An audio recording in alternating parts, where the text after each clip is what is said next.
Hi dear students, ಇವತ್ತಿನ ತರಗತಿಯಲ್ಲಿ ಅತ್ಯಂತ ಪ್ರಮುಖವಾಗಿರುವಂಥ ಒಂದು ಪ್ರಶ್ನೆ SSLC ಸರಣಿ ಪರೀಕ್ಷೆಯಲ್ಲಿ ಈ ಪ್ರಶ್ನೆಯನ್ನು ಟ್ರಿಗ್ನೋಮೆಟ್ರಿ ಚಾಪ್ಟರ್ ಮೇಲೆ ಈ ಪ್ರಶ್ನೆಯನ್ನು ಕೇಳಲಾಗಿತ್ತು. ಯಾವ ಚಾಪ್ಟರ್ ಇರಪ್ಪ ಅಂತಂದರೆ it is from the trigonometry, ಅಂದರೆ ತ್ರಿಕೋನಮಿತಿ ಅನ್ನುವಂಥ ಒಂದು ಪಾಠದ ಮೇಲೆ ಈ ಪ್ರಶ್ನೆಯನ್ನು ಕೇಳಿದ್ದಾರೆ. ಇದು 3 ಅಂಕಕ್ಕೆ ಇರುವಂತಹ ಪ್ರಶ್ನೆ, 3 ಅಂಕದ ಪ್ರಶ್ನೆ. It is having 3 marks and it is from LBA also. ಇದು LBAದಿಂದ ಕೂಡ LBAದಲ್ಲಿ ಕೂಡ ಈ ಪ್ರಶ್ನೆ ಇದೆ.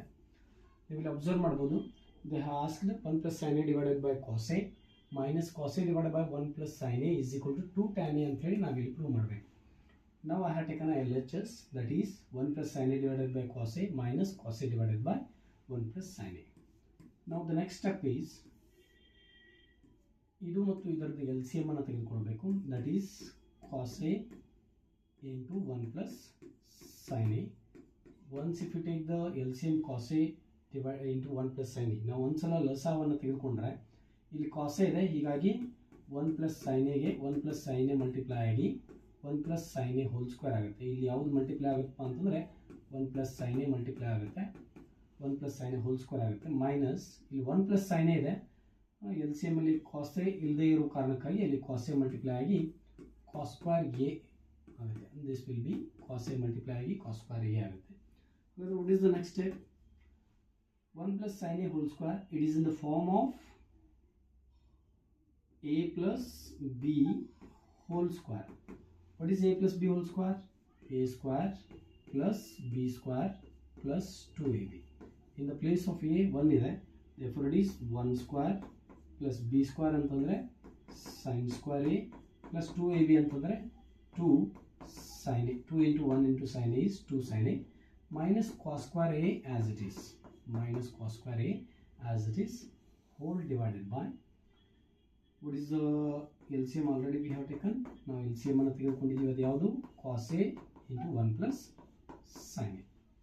Then what we are going to prove, ನಾವು ಏನು ಪ್ರೂವ್ ಮಾಡ್ತಾ ಇದ್ದೀವಿ, we want tan A. Then tan A can be written as, keep in your mind, this is very important, tan A can be written as sin A by cos A. tan A ಒಂದು relation ಇದೆ, ಅದು ಏನಪ್ಪ ಅಂತಂದರೆ sin A by cos A. ಅದರೊಂದಿಗೆ 2 ಇದೆ, therefore ಇಲ್ಲಿ 2 ಬರಬೇಕು, ಅಂದರೆ ಇಲ್ಲೂ ಕೂಡ 2 ಬರಬೇಕು. ಹಾಗಾದರೆ ಇದೆಲ್ಲ ವ್ಯಾಲ್ಯೂಸ್ ಏನಾಗಬೇಕಪ್ಪ ಅಂತಂದರೆ sin by cos ಆಗಬೇಕು. ಆಲ್ರೆಡಿ cos ಇದೆ ಇಲ್ಲಿ, ಹಾಗಾಗಿ ಮೇಲಿನ ಎಲ್ಲ ವ್ಯಾಲ್ಯೂಸನ್ನು ನಾನು ಸೈನ್ಗೆ ಕನ್ವರ್ಟ್ ಮಾಡಬೇಕು. ಯಾವ ರೀತಿ ಮಾಡ್ತೀನಿ ಅಂತ ನೋಡಿ. ಈಗ 1 ಸ್ಕ್ವೇರ್ ಅಂದರೆ 1, sin ಸ್ಕ್ವೇರ್ ಅಂತಂದರೆ sin square A plus 2 sin A ಬರಿತೀನಿ. ನನಗೆ ಮೇಲಿನ ಎಲ್ಲ ವ್ಯಾಲ್ಯೂಸ್ ಏನಾಗಬೇಕಾಗಿದೆ, sin A ಆಗಬೇಕಾಗಿದೆ. ಹೀಗಾಗಿ ಇನ್ ಟರ್ಮ್ಸ್ ಆಫ್ cos ಸ್ಕ್ವೇರ್ನ in terms of sin square A ಅಂತ ಬರ್ಕೊಳ್ತೀನಿ. What is cos square A? That is 1 minus sin square A. How it is 1 minus sin square A? Already ನಿಮ್ಗೆ ಗೊತ್ತಿದೆ, sin square A plus cos square A is equal to 1. therefore cos square A is equal to ಏನಾಗುತ್ತೆ, 1 minus sin square A ಆಗುತ್ತೆ. ಹೌದಾ?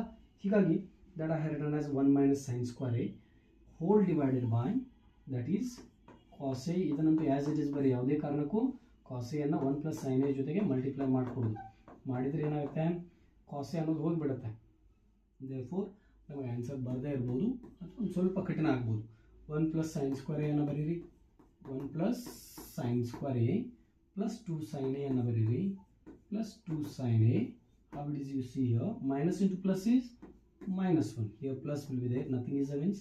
ಅಲ್ಲಿ ಏನಿರುತ್ತೆ plus ಇರುತ್ತೆ, minus into plus is minus, minus into minus is plus. That is sin square A whole divided by cos A 1 plus sin A. Next ಹಾಗಾದರೆ ಏನು, ಇಲ್ಲಿ ನೋಡಿ ಪ್ಲಸ್ 1 ಮೈನಸ್ 1 ಗೆಟ್ ಕ್ಯಾನ್ಸಲ್ಡ್ ಆಯಿತು. ಹೌದಾ?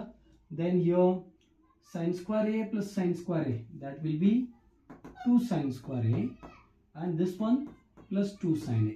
ನೋಡಿ ಇನ್ನೊಂದ್ಸಲ ನೋಡಿ, sin square A plus sin square A is 2 sin square A and this one 2 sin A I have written and whole divided by cos A into the bracket 1 plus sin A. ಹೌದಾ? This implies, what is common here, 2 is common and sin square ಮತ್ತು sin ಅಲ್ಲಿ sin ಕೂಡ common ಆಗುತ್ತೆ. therefore 2 is outside, sin square A ಅಲ್ಲಿ sin ಹೊರಗಡೆ ಇದೆ, therefore it will be sin A plus 2 2 sin A already is outside and it remains 1. Therefore divided by cos A 1 plus sin. ನೀವು ಇಲ್ಲಿ observe ಮಾಡಬಹುದು 2 sin A ಜೊತೆಗೆ sin A plus 1 into ಆಗಿದೆ, cos A ಜೊತೆಗೂ ಕೂಡ 1 plus sin A into ಆಗಿದೆ. sin A plus 1 is nothing but 1 plus sin A, both are same. ಹೀಗಾಗಿ ಇವೆರಡು ಕ್ಯಾನ್ಸಲ್ ಆಗುತ್ತೆ. therefore ಏನು ಉಳಿತಲ್ಲಿ 2 ಉಳಿದಿದೆ. then what about sin A by cos A? already you know that sin A by cos A is tan A. therefore sin A by cos A is tan A. this implies it is RHS ಅಥವಾ ಬಲಬದಿಯನ್ನು ನಾವಿಲ್ಲಿ prove ಮಾಡಿದ್ವಿ. Thank you. ಒಂದ್ಸಲ ನೋಡ್ಕೊಂಬಿಡಿ.